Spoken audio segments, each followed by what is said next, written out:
Hi friends, ఈరోజు అయితే తలనొప్పి లేచింది. దీప్తి కంటి దవాఖానా రాజిరెడ్డి. ఈ హాస్పిటల్లో చాలా బాగా చూస్తారంటే ఇళ్ళకి వచ్చిన నేను. నెంబర్ అయితే 51 దొరికింది.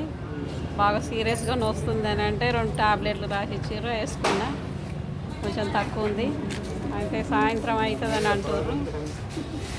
ఇక మా బిడ్డింటికి పోవడం అవుతుంది, ఎట్లయినా చూపించుకోవాలి. ఇలా చాలా బాగా వస్తారట. కొత్తగా వచ్చిన ఇళ్ళకి హాస్పిటల్ నేను వెళ్ళేసి ఆఫీస్ దగ్గరనే. అయితే చాలామందికి ఒకసారి వస్తే నెంబర్ దొరకలేవు. ఇక తలనొప్పినే బాగా తలనొప్పితోటే ప్రాబ్లం ఉంది నాకు. బాగా సీరియస్గా వస్తుంది తల, అందుకే ఇళ్ళకి వచ్చిన. వెంకటరెడ్డి అంట, దీప్తి కంటి దవాఖానా వెంకటరెడ్డి. చూడాలి, ఇంట్లో కూడా మందులు వాడి చూస్తే తెలుస్తుంది. తలనొప్పి బాగా సీరియస్గా ఉంటుంది నాకు, అందుకే ఇళ్ళకి వచ్చిన. ఆరోగ్యం మంచిగా ఉండలేదు.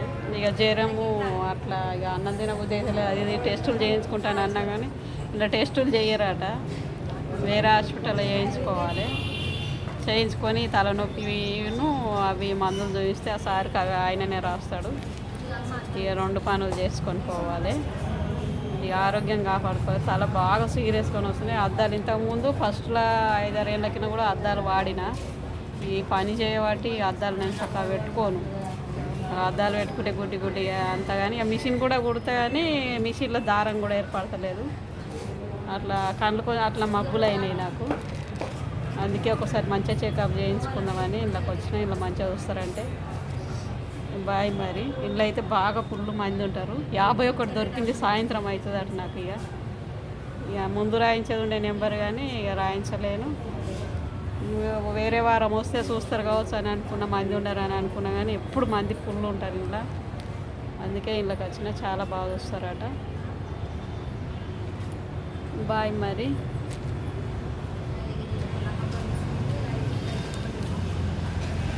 హాస్పిటల్కి కొత్తగా వచ్చినాము.